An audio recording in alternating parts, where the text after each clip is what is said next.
Welcome to Global Business here on CGTN. I'm Vivienne Nunes. The headlines we're tracking this hour.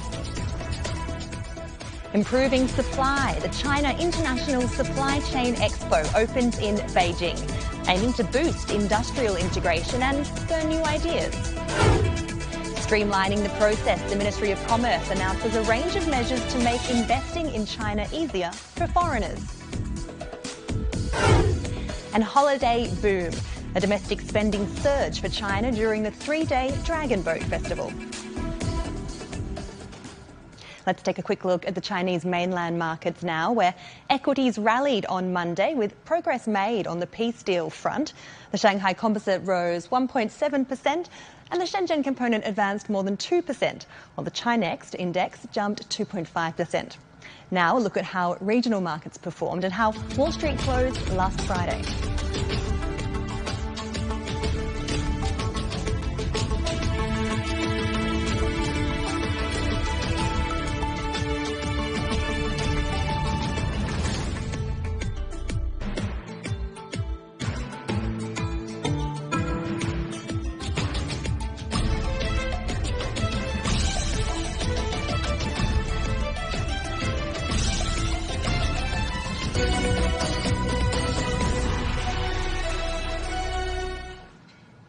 The fourth China International Supply Chain Expo has kicked off in Beijing.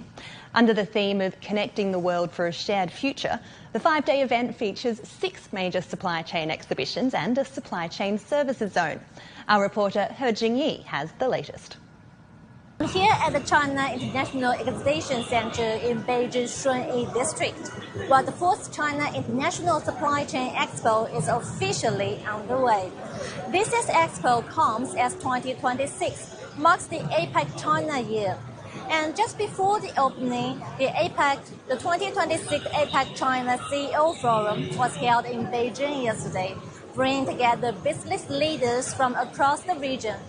At this year's expo, companies and institutions from APEC economies are expected to account for around 40% of overseas exhibitors, covering all 6 supply chains and the supply chain service exhibition areas. Right now, I'm standing inside the newly launched Artificial Intelligence Zone, a first for the Supply Chain Expo and one of the biggest highlights this year. The reason for setting up this dedicated zone is simple, because AI is no longer just a standalone technology. It's becoming deeply connected with every part of the industrial chain, from data collection and computing power to algorithm, and finally to real-world applications. So walking through the zone, you can see companies and are showcasing AI-powered platforms, robotics, intelligent manufacturing solutions, and industry-specific applications. So the focus here is not only on what AI can do, but how it can actually help industries become smarter, faster, and more efficient. And beyond AI, the expo also features advanced manufacturing, clean energy, smart vehicles, and other emerging industries. And over the next 5 days, more than 70 business exchange events will be held here, with over 160 new products, technologies, and services expected to make their debut. And my colleagues and I will bring you more stories from the exhibition floor in the coming days. China and Indonesia can work together to keep supply chains open, stable, resilient and mutually beneficial amid global fragmentation. That's according to Anindya Bakri, chairman of the Indonesia Chamber of Commerce and Industry, or CADIN. He's leading a large business delegation to China for the 4th China International Supply Chain Expo. My colleague Lily Liu sat down with him and began by asking why CADIN prioritises participation at this year's expo. So first of all, we're happy to be here because this visit is very strategic and essential for us. I think the event like this is much more important than just, I would say, a high-level discussions between leaders for the business purposes, right? I think political goodwill is very important, But at the end of the day, business processes have to happen, project implementations, integration, and so on. So when we come here, we see that as a full industrialization integration. So how can we, like what we discuss downstream, the critical minerals that we have, using the latest and greatest technology and the most efficient capital? You're leading a large Indonesian business delegation to this year's event. So which sectors will you be focusing on? What tangible outcomes? It's very important for us. We learn what China has done with its technology, and with critical minerals downstreaming, advanced manufacturing can be a big factor, success factor. And in addition, also renewable energy sector, but not only on the implementation of renewable energy, but also coming back to the advanced manufacturing of solar panel, for example. But we also want to focus on EV and electrification, not only as a market or end user products, the cars, the vehicles, but also in processing for battery materials to make batteries, essentially. But let's not forget, we also want to focus on the food resilience or food security. And lastly, whatever we do, we want to make sure we include our small, medium enterprises, which is 60% of our business organizations. 90% of our business organizations and 60% of our GDP contributors. We want to make sure that this visit will help them to be included in the whole supply chain.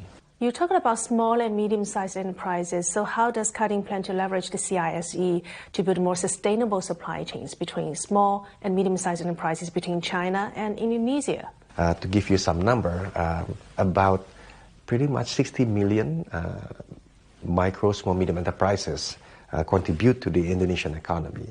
And they employ about 130 million people in Indonesia. China's small, medium enterprises are very technologically advanced, very competitive, and also they want to do more. And the government here is giving them a chance, not only to be there, but also to go up the value chain. So that's pretty much the same with our government trying to do with the private sector. What you just mentioned are actually some of Indonesia's development strategy priorities, including AI development, digital transformation, green energy, food security.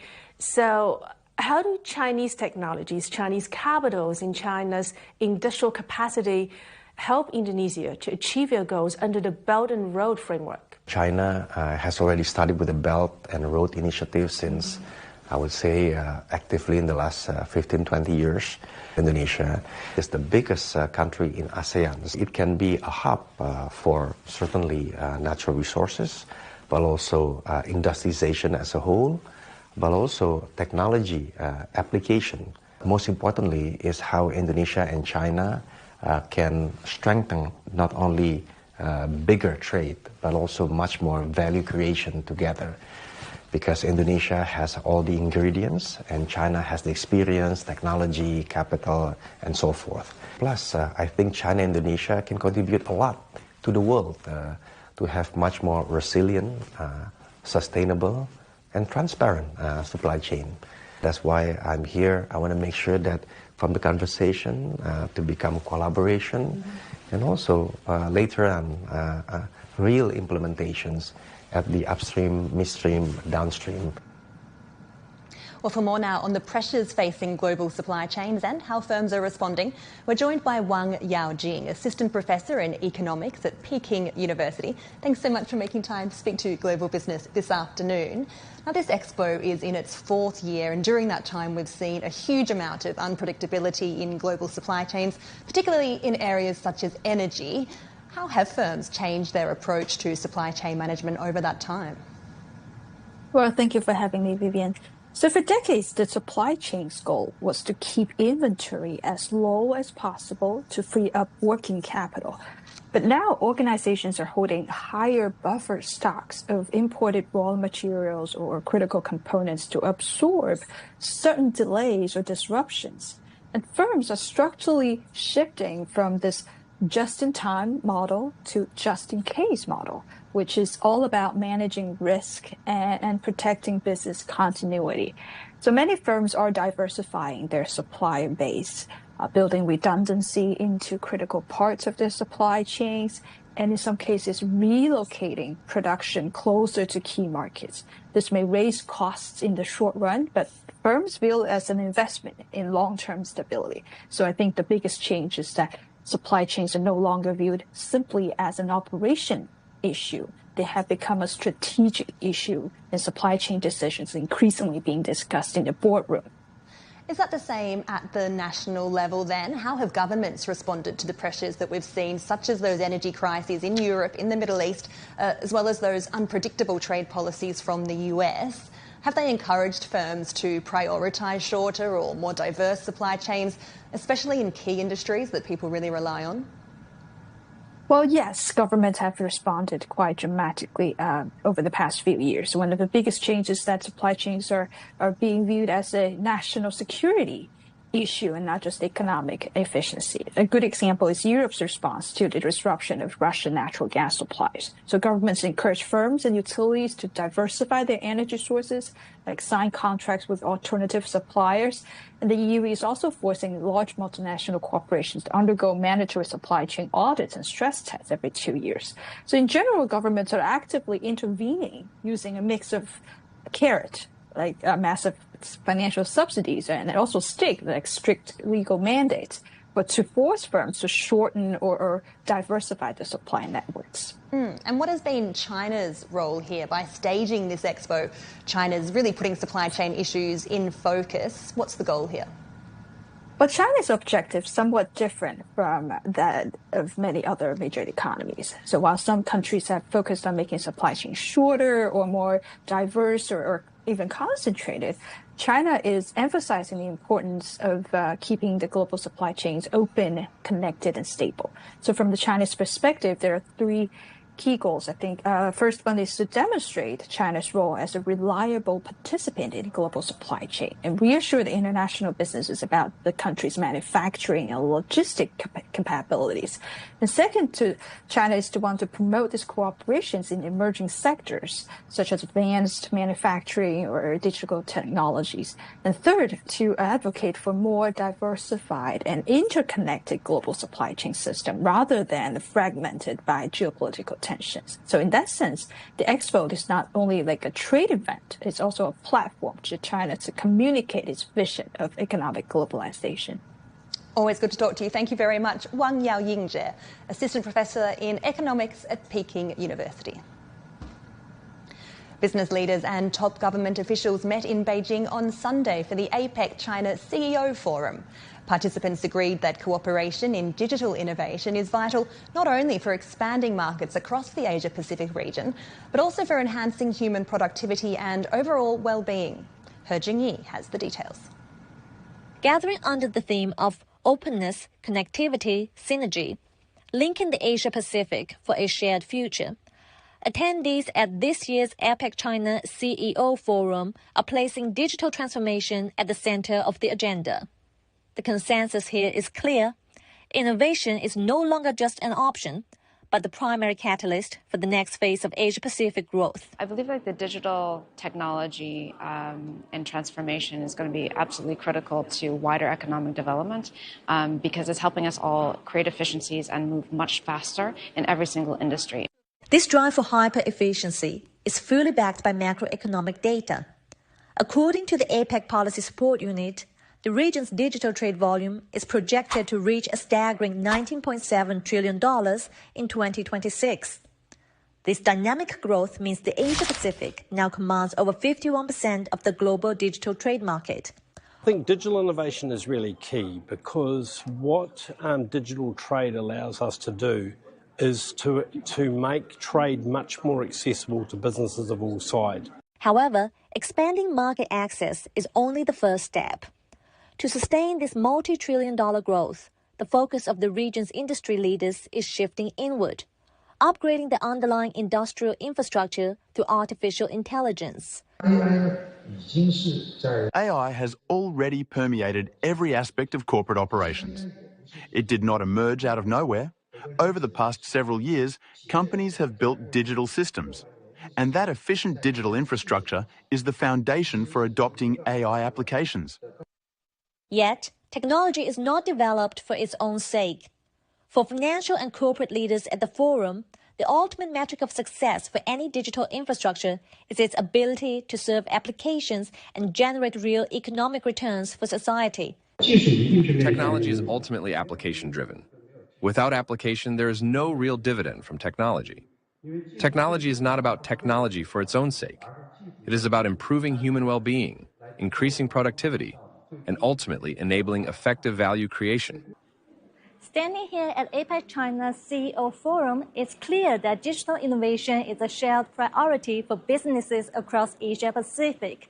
As the region looks ahead, the question is no longer just about how fast can technology happen. It's about how can digital innovation deliver broader and more sustainable growth. He Jing, CGTN, Beijing. To Australia now, where the sale of Chinese-made vehicles is surging. They now account for roughly 1/3 of new vehicles sold. They're giving consumers more affordable choices while also helping Australia transition to electric and hybrid vehicles. Greg Navarro in Melbourne has the story. Spend some time with BYD Australia Chief Operating Officer Stephen Collins, and two things become abundantly clear. He knows his vehicles. It's a PHEV, so it's got around 100 kilometres of full EV range. And business for the Chinese automaker is, well... Yeah, business is pretty good. So good, in fact, that the company is selling vehicles by the shipload. This purpose-built car carrier offloaded just under 5,000 new vehicles in Melbourne earlier this month. Export markets, foreign sales are really important to BYD right now, and Australia is very much a focused market. It's part of a growing wave of Chinese-made vehicles that's transforming the country's automotive market. Great Wall Motors, Chery and MG have joined BYD in Australia's top 10 best-selling brands this year. I'm not surprised. They developed joint ventures with international companies. They made vehicle electrification part of their industrial development strategy. Consumers here now have a greater choice of affordable electric and hybrid vehicles, which, coupled with rising fuel prices, is driving the country's EV transition.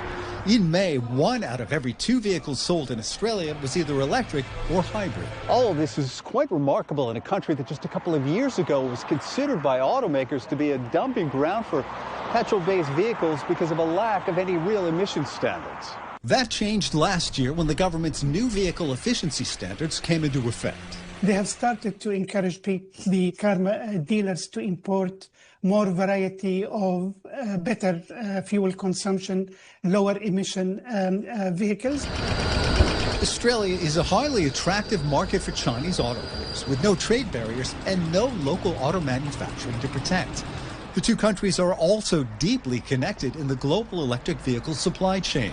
Australia is home to vast amounts of lithium reserves that help power China's EV battery industry. So you can see from the upstream, the two countries actually, they're sort of embedded with one another. I mean, Australia is benefiting. As Chinese automakers continue to help drive Australia's transition to lower emission vehicles, their influence on the country's automotive landscape appears set to grow. China recently overtook Japan as Australia's largest source of new vehicles, ending a nearly 30-year run at the top. Greg Navarro, CGTN, Melbourne. This year's annual meeting of the New Champions, also known as Summer Davos, will be held from June 23rd to 25th under the theme Innovating at Scale. Our reporter He Jing has arrived in the host city to explore how the theme is being reflected across various emerging sectors. Let's join her for a closer look. Look at this, European-style architecture, canals, gondolas. Welcome to Dalian, actually, a stunning multicultural city in northeast China. It almost feels like Venice, doesn't it? I'm here in Dalian for this year's annual meeting of the New Champions, also known as the Summer Davos. From June 23rd to 25th, more than 1,700 leaders from over 90 countries will gather at the Dalian International Conference Center, just a 10-minute walk from here, to discuss the theme, Innovating at Scale. So let's head to the venue and see why Dalian itself embodies that theme across transport, green energy, and AI. Just next to the venue is Dalian Port. It ranks 4th globally in container performances among 403 international ports, with 108 shipping routes connecting over 300 ports worldwide. It uses smart technology to move goods at scale and more efficiently. At this year's Summer Davos, green innovation is also front and center. The main venue and core facilities are powered by 100% green electricity. Nearly 1,000 new energy vehicles are on standby for guests. More than 80% of service vehicles are new energy, including 44 electric shuttles, 16 hydrogen buses, and 6 autonomous minibuses. And in green shipping, Dalian has built a first-of-its-kind capability, a port that can supply multiple clean fuels, including biofuels, green methanol, and LNG. Then there's AI. Dalian's AI Computing Center is one of China's first national-level open AI platforms. It has supported 174 research teams and 55 companies and helped incubate more than 150 AI applications. Earlier this month, Tencent launched its first education-focused AI agent, LearnBuddy, with Dalian University of Technology as its first partner. From Transport Hub to Green Energy Hub to AI Innovation Hub, Dalian is showing what innovating at scale looks like in practice.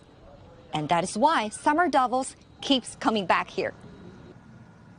China's Ministry of Commerce, National Development and Reform Commission, as well as the Ministry of Finance, have jointly issued an action plan designed to boost and stabilise foreign investment in the country.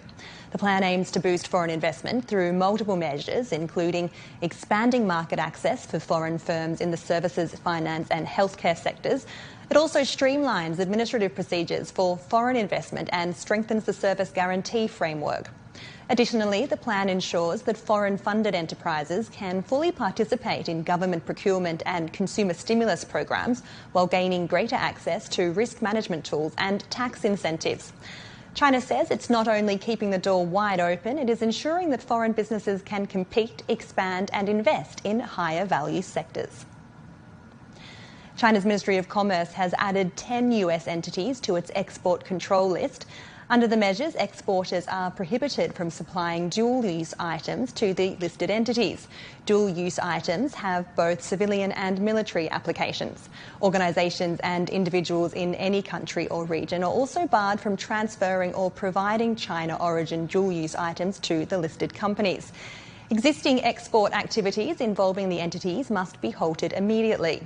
Exporters who need to conduct such exports under special circumstances must apply for approval from the ministry. The ministry says the move aims to safeguard national security and interests and fulfil international obligations related to non-proliferation. China's Ministry of Finance has also announced measures against 46 US companies in government procurement activities. Purchasers are prohibited from buying products made by the 46 US companies. The restriction does not apply to US-owned companies operating in China. And you're watching Global Business. Still to come. Investor relief. Most of the markets across Asia rally on the news. The US and Iran have agreed on a roadmap to a final peace deal in 60 days.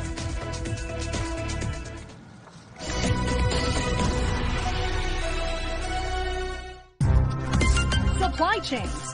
How China and the world are working together to make them more resilient than ever. Closing gaps across links. Connecting consumers, businesses, markets, and nations. This June in Beijing, the 4th China International Supply Chain Expo brings the world's leading experts and companies together in one place. Watch CGTN for comprehensive coverage of the latest trends and technologies. June 22nd to June 26th, only on CGTN. Innovating at scale. At the 2026 Summer Davos in Dalian, China, leaders converge to shape the future of the world economy.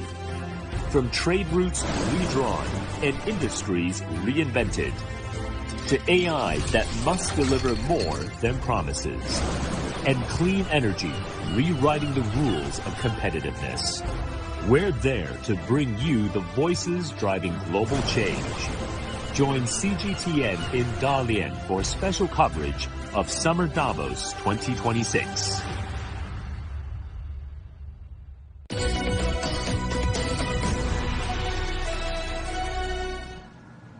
Asian equities rallied on Monday with progress made in the peace deal front. Mediators say Iran and the US have agreed on a roadmap to reach a final peace deal within 60 days. Technical talks between the two sides are expected to continue this week in Switzerland after the first round of negotiations aimed at ending the war. A joint statement issued by mediators Qatar and Pakistan says the parties have agreed to establish a high-level political oversight committee to guide the process. The statement also announced the creation of a direct communication channel to ensure safe commercial navigation through the Strait of Hormuz. A mechanism has also been established to help maintain the ceasefire in Lebanon.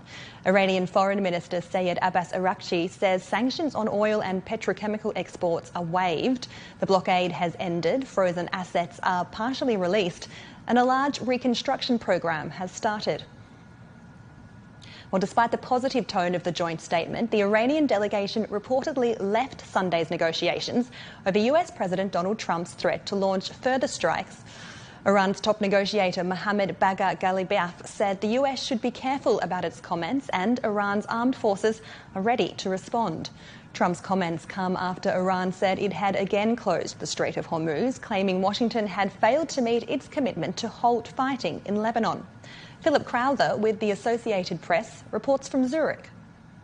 US delegation and the Iranian delegation, including its foreign minister Araghchi, were actually in the same room. That also, though, included the mediators from Pakistan and Qatar, their respective prime ministers, in the room for those roughly 80 minutes, we believe, that those two warring factions, despite a ceasefire, were in the room together at the same time. Now, we know from the Iranians that their top priority is to bring an end to the war between Israel and Hezbollah in Lebanon. We know that that is the reason why there was no official signing ceremony here in Switzerland that had been planned for Friday, didn't happen at all in the end. For the United States, there might be other priorities. It wants to make sure that the Strait of Hormuz remains open and that there are no longer any threats from Iran to close it all over again. For now, the ceasefire, at least, between the United States and Iran, that is holding. But the goal here of these negotiations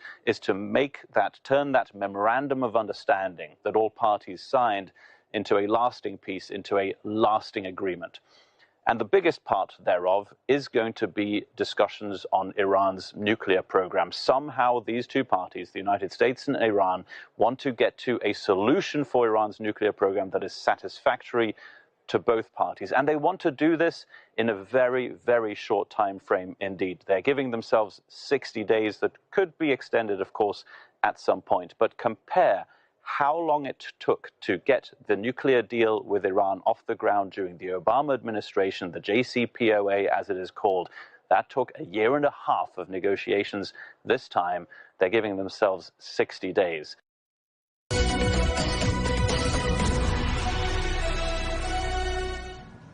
China experienced a significant economic upsurge during the recent Dragon Boat Festival holiday. According to estimates from the Ministry of Transport, the three-day break recorded over 650 million cross-regional passenger trips. In the movie market, box office revenue reached 397 million yuan, or nearly $58.6 million, according to box office tracker Maoyan. Showings totaled 1.44 million, the highest ever recorded during a Dragon Boat Festival holiday. The consumer market remained stable, according to the Ministry of Commerce, with sales of commercial areas monitored by the agency up 4% and wholesale prices of farm produce holding steady. During the Dragon Boat Festival holiday, Beijing welcomed 87,000 inbound tourists, a year-on-year increase of more than 30%, while inbound tourist spending reached 950 million yuan, up 31% from the same period last year. Our Zhang Shuang has more. As of June 15, the total number of travelers passing through Beijing ports this year has surpassed 10 million, a year-on-year increase of 10.5%, reaching that threshold half a month earlier than last year. Sure. No, I like that very much. It's by far easier, especially for business people coming to China pretty often in order to have good customer contacts here, but also we have a production site here in China, so it's great to travel without visa. According to statistics, over 22,000 foreign nationals entered the country, but visa-free or temporary entry permit policies accounting for 66% of all foreign arrivals. To ensure smooth and efficient customs clearance, Beijing's border inspection authorities rolled out a series of innovative measures. At Terminal 3 of Beijing Capital International Airport, where passenger traffic is heaviest, they introduced a dual-row parallel inspection system, improving clearance efficiency for both Chinese and international travelers by 30%. I'm here with 24 students for 2 weeks.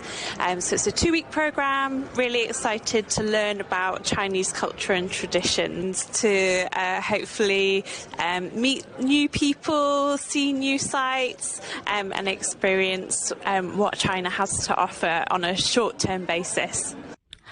During the Dragon Boat Festival holiday, Beijing's cultural tourism sector rolled out roughly 2,000 events across 5 major categories, drawing in a huge number of visitors from home and abroad. With the traditional folk customs at the heart of the programming and fresh immersive experiences as the highlight, these events turn a classic holiday into a vibrant cultural experience that people could truly see, feel, and take part in. Oh, yeah, I'm so excited for it. I want to see it. That's why I came here, because I want to see it how it is. I have seen videos, but I would like to see it like in person, you know? So yeah, I'm excited about it. The surge of international tourists visiting Beijing not only underscores the vitality of the city's cultural tourism sector, but also highlights its steadily growing global appeal. Zhang Shuang, CGTN, Beijing. Now, for further insights on this year's Dragon Boat Festival and China's spending trends, we're joined by Chen Jiahe, Chief Investment Officer of Novum Arcade Technology. Thanks for speaking to us this afternoon. What does this year's Dragon Boat holiday spending tell us about consumption patterns in China today?